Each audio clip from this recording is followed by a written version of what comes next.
Boa noite, colegas.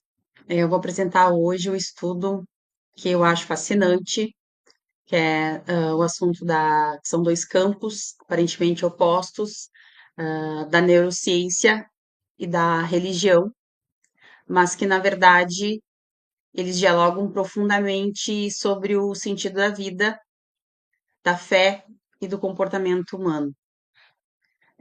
Essa pesquisa que eu vou apresentar hoje é um convite a vocês, à reflexão, sobre o que o cérebro crê e o que a mente busca de sentido.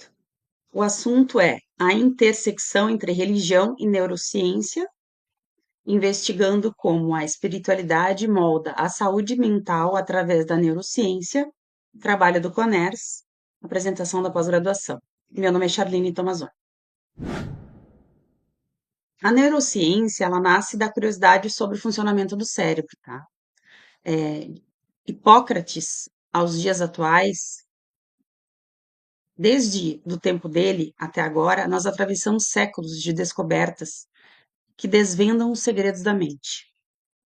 Hoje, já com ressonância magnética funcional e estudos neuroquímicos, temos acesso ao que acontece no cérebro durante experiências religiosas. O estudo da relação entre religião e neurociência revela como a espiritualidade influencia a saúde mental e a experiência humana. Essa análise é fundamental para compreender os mecanismos que ligam crenças espirituais a processos neurológicos, promovendo um bem-estar e conhecimento sobre a natureza humana. Seguimos então para uma breve história da neurociência e sua evolução. A evolução da neurociência, ela reflete avanços significativos na compreensão do cérebro e da mente ao longo do tempo. Na antiguidade, os primeiros filósofos e médicos, como Hipócrates, começaram a relacionar a função cerebral a comportamentos e emoções. No século XIX, o surgimento da anatomia moderna e da psicologia científica contribuíram para a identificação de regiões específicas do cérebro associadas às funções cognitivas. No século XX, avanços na tecnologia de imagem cerebral, como a ressonância magnética, permitiram a observação de atividades cerebrais em tempo real. Atualmente, no século XXI, a neurociência continua a evoluir com novas descobertas sobre plasticidade cerebral e suas implicações para a saúde mental e bem-estar. Religião e espiritualidade na experiência humana. A religião, ele é um sistema de crenças. A espiritualidade é a busca pelo sagrado. Ambas, elas têm implicações profundas na construção da identidade, nas emoções e na tomada de decisões. A espiritualidade pode ser vivida com ou sem religião. Isso é importante para a neurociência compreender. O impacto da religião nas percepções. A religião tem um impacto significativo na maneira como os indivíduos interpretam experiências de vida, oferecendo um conjunto de crenças que estruturam suas percepções e decisões. A espiritualidade e suporte emocional. A espiritualidade pode proporcionar conforto e suporte em momentos de dificuldade, promovendo resiliência emocional e um senso de pertencimento dentro de comunidades. Práticas religiosas e saúde mental. As práticas religiosas, como a oração e a meditação, são conhecidas por reduzir o estresse e melhorar a saúde mental, influindo diretamente no bem-estar e na qualidade de vida. Eu quis nesse ponto dar uma diferenciada entre religião e espiritualidade, porque a espiritualidade em si, ela não tem regras programadas. Se eu tenho a minha espiritualidade em dia, eu posso seguir um norte que eu mesmo posso fazer a minha crença baseada em múltiplas filosofias, ou filosofias que me cabem, filosofias que eu escolho com um filtro e absorvo aquilo o que é bom para mim. Isso independe de uma religião específica.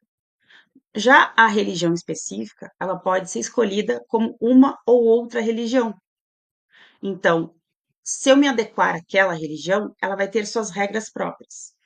Ela vai interpretar a Bíblia, ou o Alcorão, ou o código que se possui de acordo com o que ela segue, ou com o narrador que escreveu.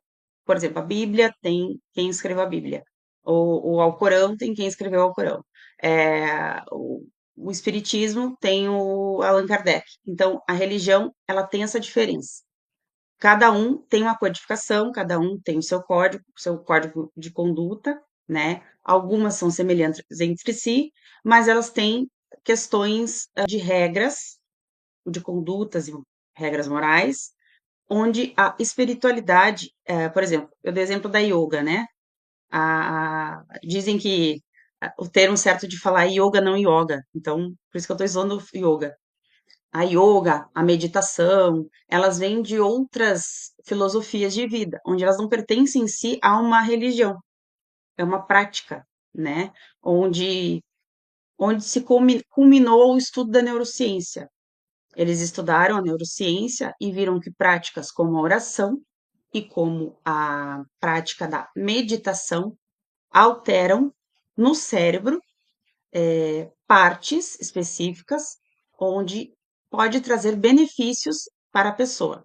Bom, nas bases neurobiológicas da experiência religiosa, nós temos a fé. A fé, ela afeta diversas áreas do cérebro. O córtex pré-frontal, o sistema límbico, a amígdala e até o tálamo. Sentimentos de transcendência envolvem neurotransmissores como dopamina, serotonina e ocitocina, os mesmos ligados ao prazer, ao amor e à conexão social.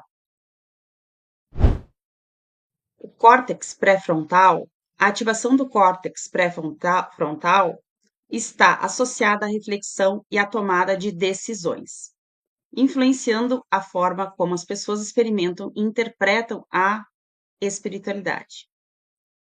O sistema límbico é responsável pelas emoções e desempenha um papel crucial nas experiências religiosas. E como bem sabemos, cada pessoa tem a sua experiência. Não podemos julgá-las, porque cada qual tem a sua própria, seu próprio sentido, sua própria vivência, sua própria colaboração, sua própria entrega. A amígdala e as emoções. A amígdala, que processa o medo e a ansiedade, pode ser ativadas em experiências religiosas, oferecendo um novo entendimento sobre a relação entre espiritualidade e emoções negativas. É o que eu falei em relação às regras de algumas religiões. Eu estava falando antes da religião em relação a códigos de conduta, a questão de céu e inferno. Então, dependendo da religião e de como, se principalmente a pessoa se coloca nessa questão da religião, isso pode causar algo negativo nessa pessoa. Pode conduzir ela a ações positivas, para que antes, como se fosse uma interdição, né? Não vou fazer tal coisa, pois se eu fizer tal coisa ruim, serei penalizado ou irei para o inferno. Pode ser algo positivo no sentido de reduzir condutas negativas dos seres humanos, né? No sentido de ser um interventor, como se fosse um limite. Não vou fazer isso porque Deus me castigará. Também, dependendo da repressão que a pessoa vive, pode ser algo que faça ela se boicotar.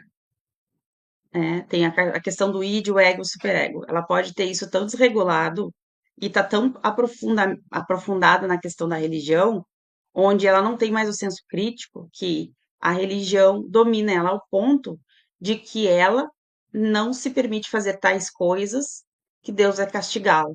Que existem certas religiões onde Deus é punitivo. Então, não vou citar nenhum nome aqui, para que não fique algo preconceituoso, né? Mas, dependendo da religião e de como o ser humano se porta diante do que escuta, ele pode ouvir aquilo como algo que vai deixá-lo mais dentro de uma prisão do que soltá-lo para viver uma vida mais saudável, onde ele terá conexão.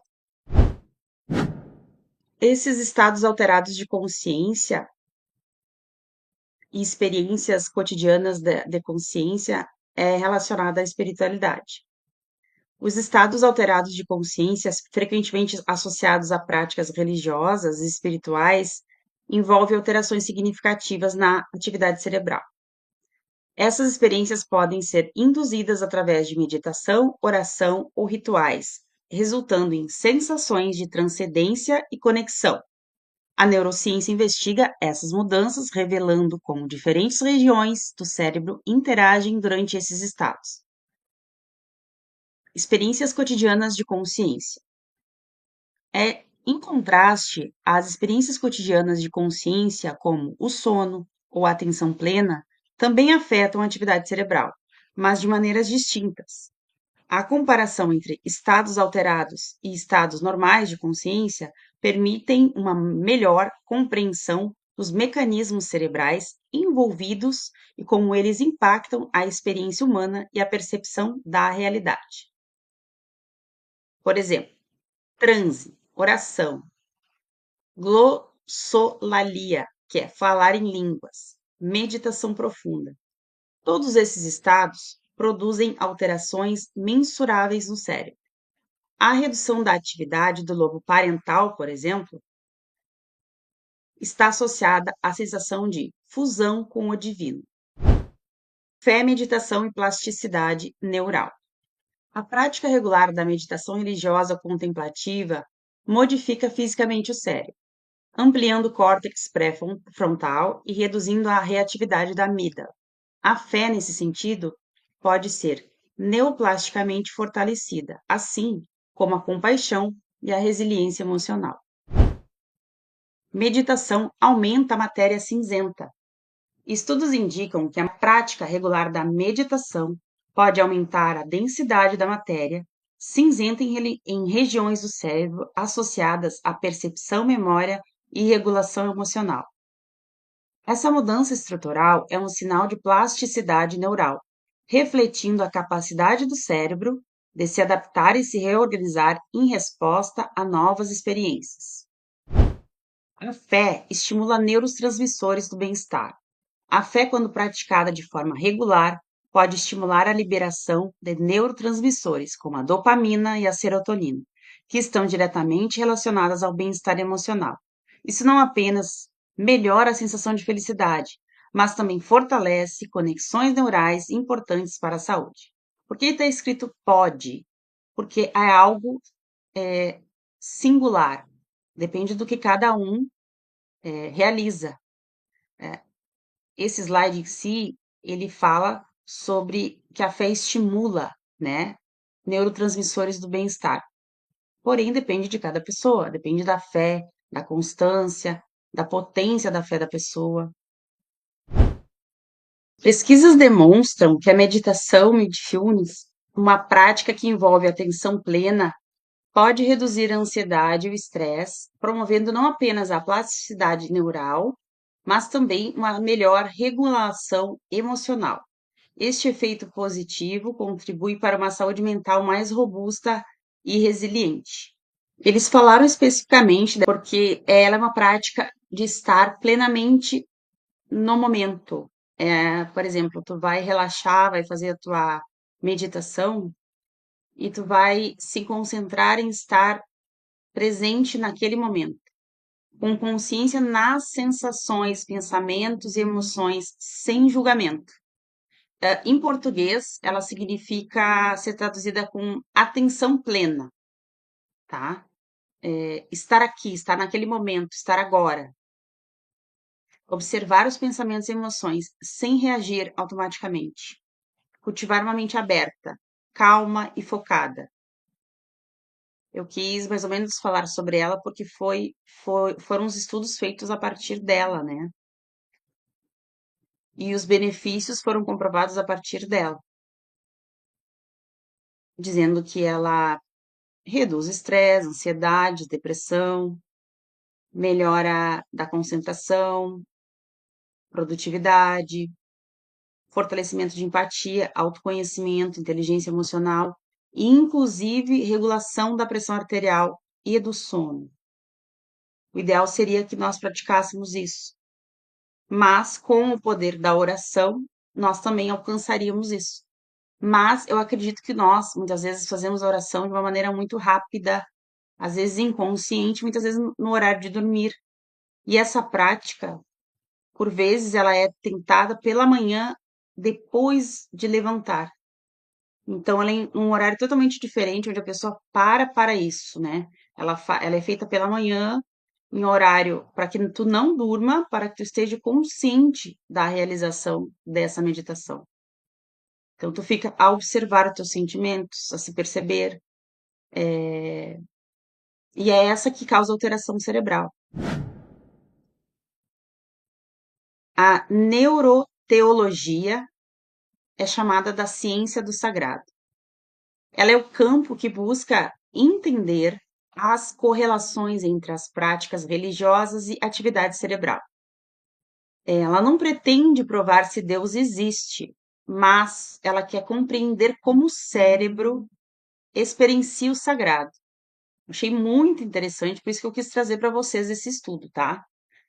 O Andrei Neuberg é um dos principais pesquisadores dessa área. Eu nem conhecia também esse termo neuroteologia, mas achei interessante trazer, porque ela investiga essa interconexão entre a neurociência e a espiritualidade, explorando as experiências consideradas sagradas e como elas influenciam a atividade cerebral e a percepção humana. Este campo emergente fornece insights sobre os mecanismos cerebrais que sublinham as experiências religiosas e a sua importância na formação da nossa identidade espiritual. Críticas e limites éticos na investigação ciência da fé. Apesar do avanço, há quem critique a tentativa de explicar Deus pela ciência. A neurociência deve manter a ética, sempre. Não reduzir a espiritualidade a impulsos cerebrais, mas também não ignorar os efeitos neurofisiológicos da fé. Em relação à invasão da privacidade, a pesquisa pode ser vista como uma invasão dos domínios pessoais da espiritualidade, levantando questões sobre a privacidade e o consentimento dos indivíduos. A desumanização da espiritualidade. As interpretações científicas podem querer desumanizar as experiências espirituais, reduzindo a crença profundas a meros dados quantitativos. Por quê? Porque existem cientistas, a maioria deles são muito matemáticos, eles são raciocínio lógico, é ciência, é causa e efeito, é resultado, né? Então, eles podem interpretar algo muito filosófico e muito pessoal como somente números, fatos, evidências, mas evidências que são reduzidas a números e dados quantitativos. Teremos que ter cuidado com as generalizações, perdão. Os pesquisadores devem ser cautelosos, zelosos ao relatar suas descobertas, evitando generalizações que possam levar a interpretações errôneas da fé. Até porque, como eu disse antes, cada caso é um caso e cada pessoa revive e vive a sua espiritualidade ou a sua religião conforme o seu próprio universo interno. Então, nesse caso que eu quis trazer para vocês, são dados que comprovam que a neurociência fez a pesquisa dentro de uma conotação positiva, tanto da religião quanto da espiritualidade, para trazer aqui para vocês do que a nossa religião ou da nossa espiritualidade ela é importante na nossa vida, tá? Obviamente, existem pessoas que não precisam dela para chegar a esse clímax, tá? Mas outros precisam e dependem. Eu posso dizer que eu preciso e dependo, porque eu acredito em uma força maior, mas respeito quem não tem esse mesmo entendimento. Existem pessoas que não acreditam em Deus. Existem pessoas que veem o universo apenas como algo fatídico que aconteceu, uma visão totalmente científica. Então, Por isso que cada caso é um caso, cada pessoa tem um sentido. E o sentido de trazer a neurociência foi explicar como ela é aplicada nesses casos, como foi feitos estudos provando que ela é positiva para o ser humano.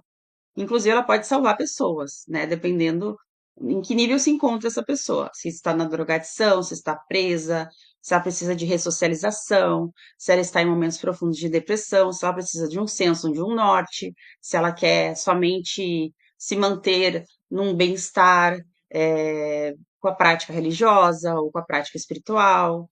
Essa foi o intuito da pesquisa. Críticas e limites éticos na investigação científica da fé. A religião na promoção da saúde mental.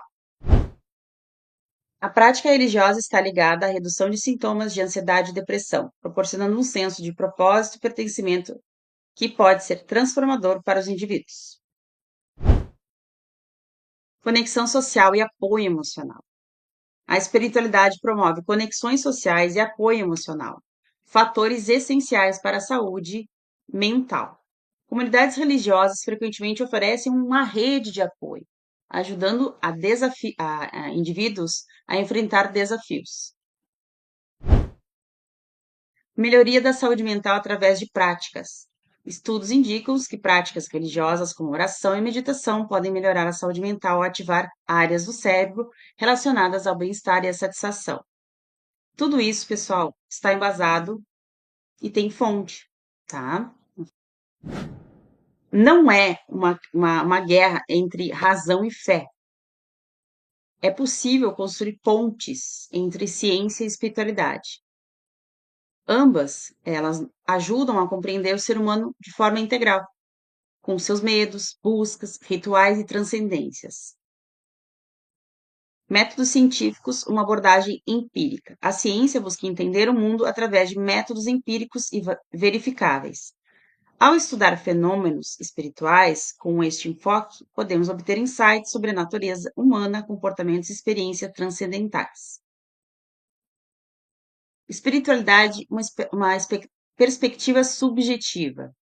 A espiritualidade, por sua vez, fornece perspectiva subjetiva, que valoriza experiências pessoais e significados profundos. Essa abordagem pode complementar as descobertas científicas, oferecendo um entendimento mais abrangente da condição humana.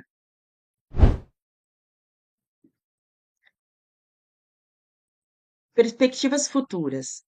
A intersecção entre religião e neurociência revela insights valiosos que podem transformar a abordagem entre saúde mental e espiritualidade. Entender como esses campos se influenciam mutuamente pode inspirar novas linhas de pesquisa e intervenções terapêuticas, promovendo um bem-estar holístico. Então, a gente conclui que a neurociência e a religião, ao invés de se anularem, se complementam. O cérebro humano é um órgão que busca sentido. E a fé, para muitos, é esse sentido. Estudar isso nos torna profissionais mais éticos, empáticos e preparados para acolher o humano em sua totalidade.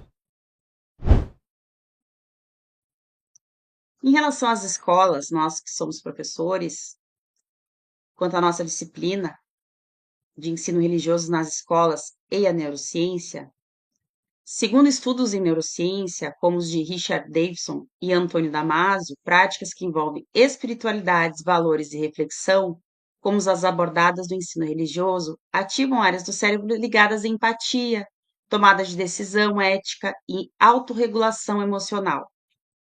Isso mostra que o ensino religioso, quando trabalhado e bem trabalhado, de forma reflexiva, contribui para o desenvolvimento socioemocional e cognitivo dos alunos, fortalecendo sua consciência ética e o respeito à diversidade. Justamente o que nós queremos, né? Então, a neurociência mostra que o ensino religioso pode desenvolver empatia, autorregulação emocional, consciência ética, ao estimular áreas cerebrais ligadas à compaixão. Quando bem conduzido, promove a reflexão, favorecendo o desenvolvimento integral da criança. Ali eu coloquei cenas que evidenciam a contribuição, a colaboração, ao auxílio mútuo, né? É uma disciplina muito ampla que a gente pode fortalecer valores, né? A gente pode ensinar tanto direitos como obrigações, nós podemos ensinar a vários valores ficou um pouco, né? Mas nós podemos ensinar valores que muitas vezes não são conversados dentro de casa. Por isso ele é tão importante. E assim, como nós temos em todos os anos da rede do ensino infantil, do ensino fundamental e do ensino médio, isso reforça cada vez mais o ensino dessa disciplina, como ela é importante e como ela educa a criança, mas não no sentido religioso em si, mas no sentido de respeito à diversidade, né, a conversas sobre bullying, eh, a interdição em relação aos limites da criança, até onde ela pode ir, né? Então, indo à frente, eu agradeço, né, a vocês por me ouvirem. Este trabalho é o resultado de uma colaboração significativa e insights valiosos. A reflexão sobre a intervenção entre a neurociência e a espiritualidade nos convida a olhar para dentro, revelando a importância da fé na compreensão do ser humano. A citação de Jung ressoa como a busca pelo entendimento mais profundo da mente e da alma, enfatizando a jornada do autoconhecimento. Portanto, nos labirintos do cérebro e nos segredos da alma, a ciência toca o véu do invisível e a fé o atravessa. Pois, como diz Carl Jung, quem olha para fora sonha e quem olha para dentro desperta. Então tá. Muito obrigada, colegas. Aqui termina a minha apresentação. Essas são as referências bibliográficas. Esse foi meu trabalho.